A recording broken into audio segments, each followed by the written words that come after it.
Hi guys, how are you? I hope you will be fine. Welcome to yours on YouTube channel DSC Classes 59. तो guys इस एक और video लेके आया हूँ मैं आपके लिए, जिसमें हम 9वीं क्लास की प्रश्नावली 1.2 करेंगे, यानी 9th क्लास की जो एक्सरसाइज है 1.2 करेंगे। इससे पहले मैंने इस चैप्टर का इंट्रोडक्शन और 1.1 एक वीडियो में करवा दी है, तो आपको डिस्क्रिप्शन में उसका लिंक मिल जाएगा। अभी तक आपने उसको नहीं देखा है तो फटाफट जाके देख लो। तो आइए स्टार्ट करते हैं 1.2।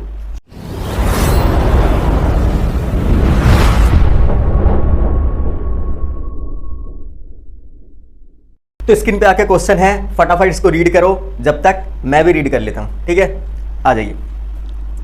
तो फर्स्ट क्वेश्चन है, पहले मैं हिंदी में पढ़ता हूँ देन इंग्लिश में। नीचे दिए गए कथन सत्य है या असत्य, कारण के साथ उत्तर दीजिए। ठीक है, तो फर्स्ट क्वेश्चन में क्या बोल रहा है वो, कि हमें बताना है कि सही है या गलत। अगर सही है तो क्या रीजन है, गलत है तो क्या रीजन है। सेम ऐसे ही, state whether the following statement are true और फॉल्स, जस्टिफाई योर आंसर। ठीक है, हमें बताना है ट्रू या फॉल्स। फॉल्स है तो रीजन बताओ, जस्टिफाई करना है, और ट्रू है तो भी जस्टिफाई करना है। ठीक है, तो फर्स्ट क्या बोल रहा है, आइए पढ़ते हैं। फर्स्ट बोल रहा है, प्रत्येक अपरिमेय संख्या एक वास्तविक संख्या होती है। क्या कह रहे हैं, प्रत्येक यानी सभी अपरिमेय संख्या क्या एक वास्तविक संख्या होती है। और इसने बोल रहा है, every irrational number is a real number. मैंने आपको बताया था कि हमें रिवर्स जाना है, ऑपोजिट जा नहीं सकते, लेकिन हम नीचे आ सकते हैं। ठीक है, तो क्या कहते हैं, ये इरेशनल पहले आता है, देन उसके बाद क्या आता है, रियल नंबर आता है। तो इसका मतलब कह रहा है कि क्या एवरी इरेशनल नंबर, क्या सभी जो अपरिमेय संख्या हैं वो क्या रियल नंबर होती हैं। यस, सारे ही नंबर क्या होते हैं, रियल नंबर होते हैं। ठीक है, क्योंकि रियल नंबर हमारे रैशनल और इरेशनल से मिलके बनते हैं। ठीक है, तो क्या है इसका आंसर, क्या है, ये ट्रू है। ठीक है, इसका आंसर ये क्या है, ट्रू है, यानी सत्य है। अब रीजन क्या होगा, सत्य है तो ये कहता है क्योंकि irrational number is a part of rational number. ठीक है, because irrational number is a part of real number. ठीक है, क्योंकि irrational number क्या है, पार्ट है किसका, रियल नंबर का। क्योंकि अपरिमेय संख्या वास्तविक संख्या का एक भाग है। ठीक है, समझ आया। क्यों, क्योंकि ट्रू क्यों है, क्योंकि इरेशनल नंबर एक रियल नंबर का ही पार्ट है। समझ आ रहा है, इसलिए all the irrational number are rational real number. ठीक है, आइए सेकंड में चलते हैं। सेकंड देखते हैं क्या कहता है ये। हिंदी में देखो पहले, संख्या रेखा का प्रत्येक बिंदु √m के रूप का होता है, जहां m एक प्राकृत संख्या है। ठीक है, यहाँ m लिख दिया, कह रहा है कि क्या m एक प्राकृत संख्या है। अब इंग्लिश में देखते हैं, ये कहता है, every point on the number line is of form of m where m is a natural number. ठीक है, तो कह रहे हैं कि अगर हम नंबर लाइन पे इसको ड्रॉ करते हैं किसी भी √ की वैल्यू को, तो क्या वो हमेशा नेचुरल नंबर होता है। ठीक है, तो इसमें देखो सबसे पहले तो इसका रीजन आंसर लिख दो, ये क्या है, फॉल्स है, यानी असत्य है। अब मैं बताता हूँ आपको असत्य क्यों है। ठीक है, यानी फॉल्स क्यों है। देखो ये कह रहा है कि अगर हम नंबर लाइन पे √ की वैल्यूज़ को अगर हम ड्रॉ कर रहे हैं, तो क्या वो हमेशा एक नेचुरल नंबर ही रहेगा। तो आप ये बताओ, नंबर लाइन पे क्या सिर्फ हम इरेशनल नंबर को ही ड्रॉ कर सकते हैं, हम तो किसी भी नंबर को, माइनस के डिजिट को भी हम क्या कर सकते हैं, ड्रॉ कर सकते हैं, फ्रैक्शन के डिजिट को भी ड्रॉ कर सकते हैं। समझ आ रहा है। तो इसका मतलब क्या है, ये कह रहा है सिर्फ नेचुरल नंबर कि m हमेशा क्या है, या तो 1 हो, या तो 2, या तो 3, या तो 4, ये सब वैल्यूज हो। समझ आ रहा है। लेकिन m क्या है, माइनस की वैल्यू भी तो हो सकती है, फ्रैक्शन की भी तो हो सकती है। ठीक है, समझ आ रहा है, तो इसलिए फॉल्स है ये। समझ आ रहा है, तो रीजन क्या दोगे, ये एग्जाम्पल दे दोगे, बिकॉज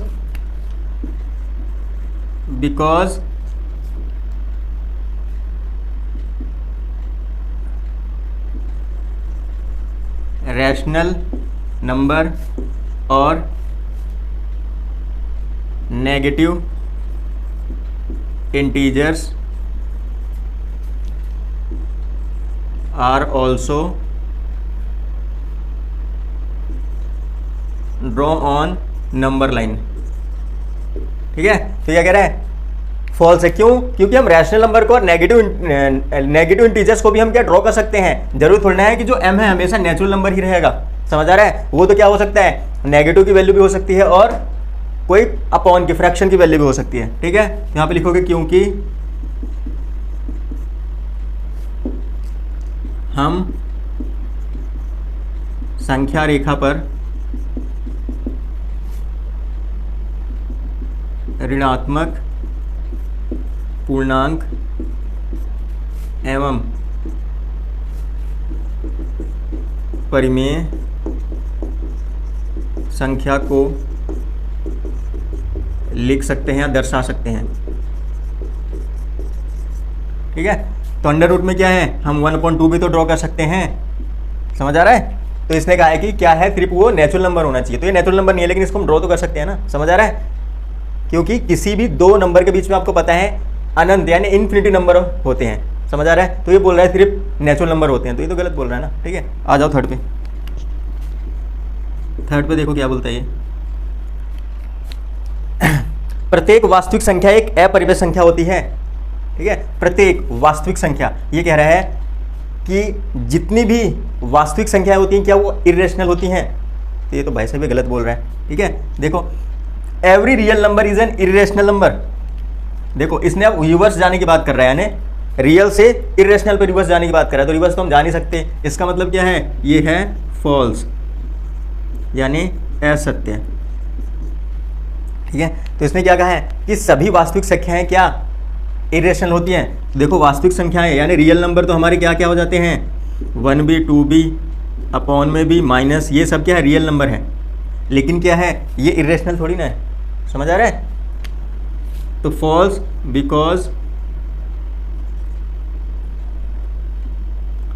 बिकॉज रैशनल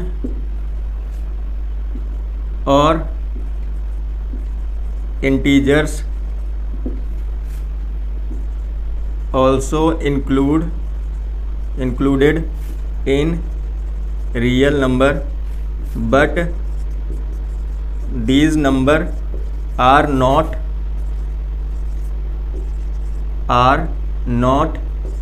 irrational। ठीक है, तो क्या लिखोगे, बिकॉज रैशनल और integers also included in real number but these number यानी रैशनल और इंटीजर्स आर नॉट इरेशनल। समझ आ रहा है, तो ये इरेशनल नहीं है बट इसको रियल नंबर तो है ना। ठीक है, क्योंकि देखो इसमें तुम रीजन अपनी तरफ से भी लिख सकते हो, ऐसा नहीं है कि एग्जैक्टली मेरा ही वाला लिखोगे। ठीक है, क्योंकि पूर्णांक एवं परिमेय संख्या वास्तविक संख्या होती हैं लेकिन अपरिमेय संख्या नहीं।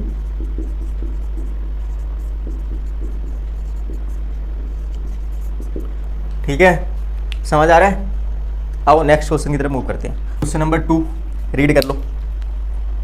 देखो, क्या सभी धनात्मक पूर्णांकों के वर्गमूल अपरिमेय संख्या होते हैं? यदि नहीं तो एक ऐसी संख्या के वर्गमूल का उदाहरण दीजिए जो परिमेय संख्या हो। ठीक है, अब ये क्या बोल रहा है, are the square root of all positive integers is irrational if not given example of square root of number which are irrational. अब देखो इसने क्या पूछा है, क्वेश्चन को समझने की कोशिश करो। ये क्या कह रहा है कि क्या अंडर रूट की सारी वैल्यू क्या इरेशनल होती है। मैंने आपको बताया था इरेशनल नंबर क्या होते हैं, इरेशनल नंबर क्या होते हैं, जो वैल्यू क्या होती है अंडर रूट में होती है। ठीक है, मैंने बताया था वो क्या है, इरेशनल। तो वो भी यही बोल रहा है कि क्या अंडर रूट की सारी वैल्यू इरेशनल होती है। ठीक है, यहाँ तक समझ आया क्वेश्चन। अब देखो मैंने आपको बताया था कि इरेशनल अंडर रूट की सारी वैल्यू इरेशनल होती है but except perfect square number. समझ आ रहा है, एक्सेप्ट परफेक्ट स्क्वायर नंबर यानी जिसके पेयर बन सके। ठीक है, पूरे आपने 8th में पढ़ा होगा, जिसके पूरे पेयर बन जाते हैं वो परफेक्ट स्क्वायर नंबर होता है।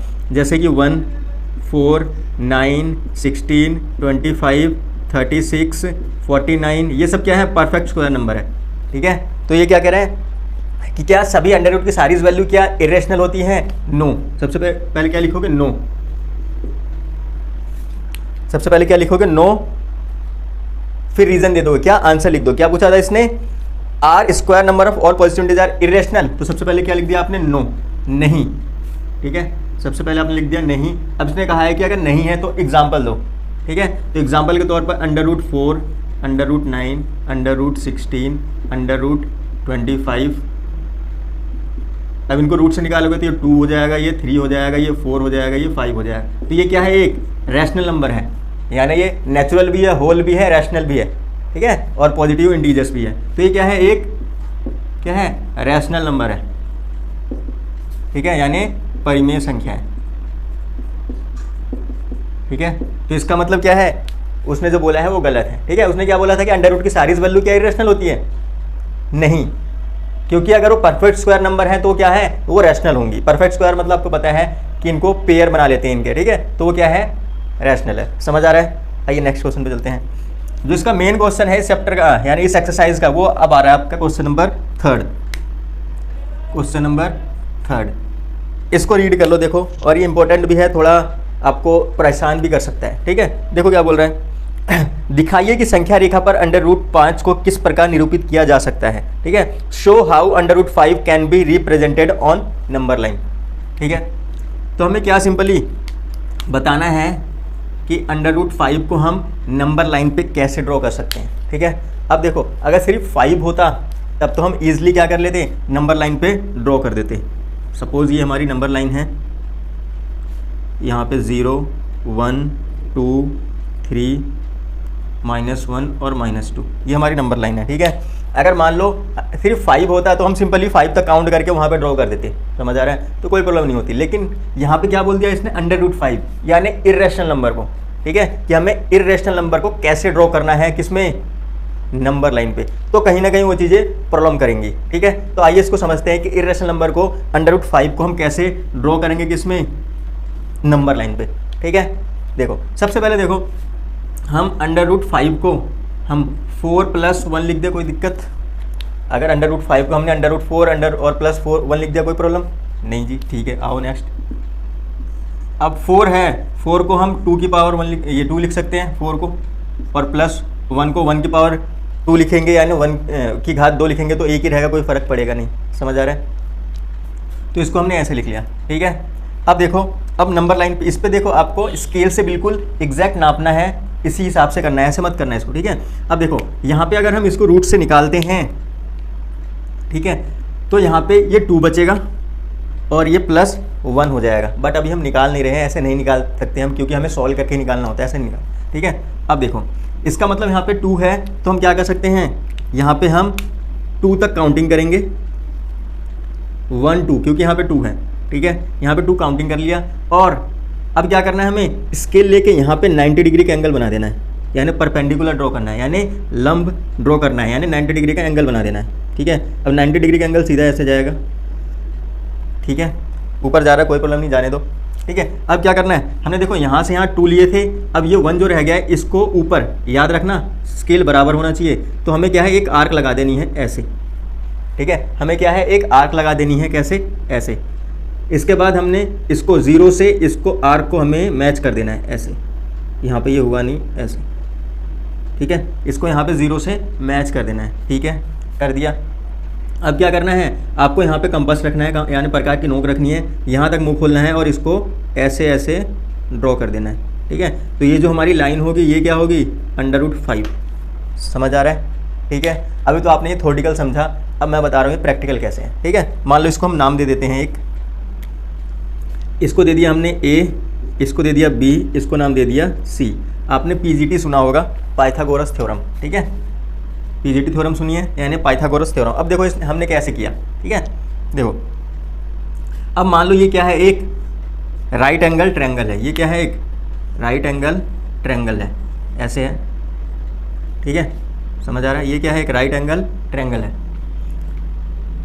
ये होता है हमारा बेस यानी आधार, ये होता है हमारा परपेंडिकुलर यानी लंब, और ये होता है हमारा हाइपोटेन्यूज यानी कर्ण, ठीक है। तो Pythagoras theorem according to PGT, Pythagoras theorem क्या कहता है कि यहाँ पे नाम ले लेते हैं A, B और C। पाइथागोरस थ्योरम कहता है कि अगर हम बेस का स्क्वायर करें, ठीक है, यानी बेस की साइड का स्क्वायर करें, यानी मान लो ये 5 है, और परपेंडिकुलर यानी लंब के साइड का स्क्वायर करें, मान लो ये कितना है 4, ठीक है, समझ आ रहा है। तो वो इक्वल किसके होता है, हाइपोटेन्यूज के स्क्वायर के, यानी दोनों छोटी साइड का स्क्वायर करें, इसका स्क्वायर करें और इसका स्क्वायर करें, दोनों को ऐड करें तो वो इसके स्क्वायर के बराबर आती हैं। वो क्या किसने कहा था, ये पाइथागोरस थ्योरम में प्रूफ किया है, ठीक है। तो वही हम इसी हिसाब से ही इसको कर रहे हैं। मान लो ये 5 है और ये 4 है, तो 5 का स्क्वायर और ये 4 का स्क्वायर, यहाँ पे h का स्क्वायर होना चाहिए, ठीक है। तो ये हो जाएगा 25 और ये हो जाएगा 16, यहाँ पे कितना हो जाएगा, ये h का स्क्वायर, ये हो जाएगा 41 और यहाँ से h का स्क्वायर है, आपको पता है स्क्वायर हटाते हो तो ये चीज़ें अंडर रूट में आ जाती हैं, ठीक है। तो ये हो जाएगा कितना, under root 41 is equal to h, समझ आ रहा है। तो सेम वही चीज़ यहाँ पे भी फॉलो हुई हैं, ठीक है। देखो कैसे हमने क्या किया, 2 यहाँ पे लिया था हमने, ठीक है। देखो यहाँ पे हमारे पास AB है और यहाँ पे AC है, तो देखो AC कैसे है, AC इजकल टू AC का स्क्वायर इजकल टू क्या होगा, AB का स्क्वायर प्लस BC का स्क्वायर, क्योंकि इसमें बेस क्या है AB और परपेंडिकुलर यानी लंब यानी P क्या है BC और AC क्या है हाइपोटेन्यूज, ठीक है। तो यानी ये हो गया, तो यानी AC का स्क्वायर, AB कितना हमारे पास 2 यूनिट थी, ठीक है। तो यहाँ पे 2 का स्क्वायर प्लस ये कितना 1 यूनिट, 1 का स्क्वायर, ठीक है। तो यहाँ पे AC का स्क्वायर इजकल टू ये 4 + 1 हो गया, ठीक है।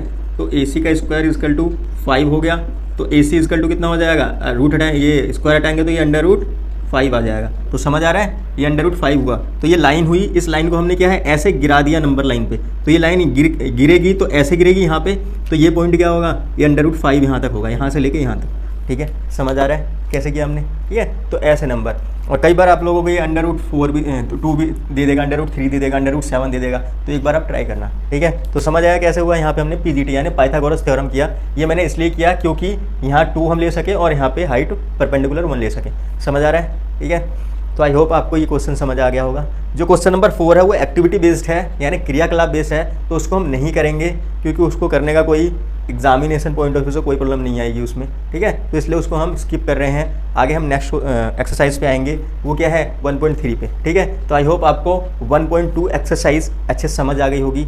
अगर नहीं आई होगी तो कमेंट सेक्शन में आप कमेंट्स करके पूछ सकते हैं।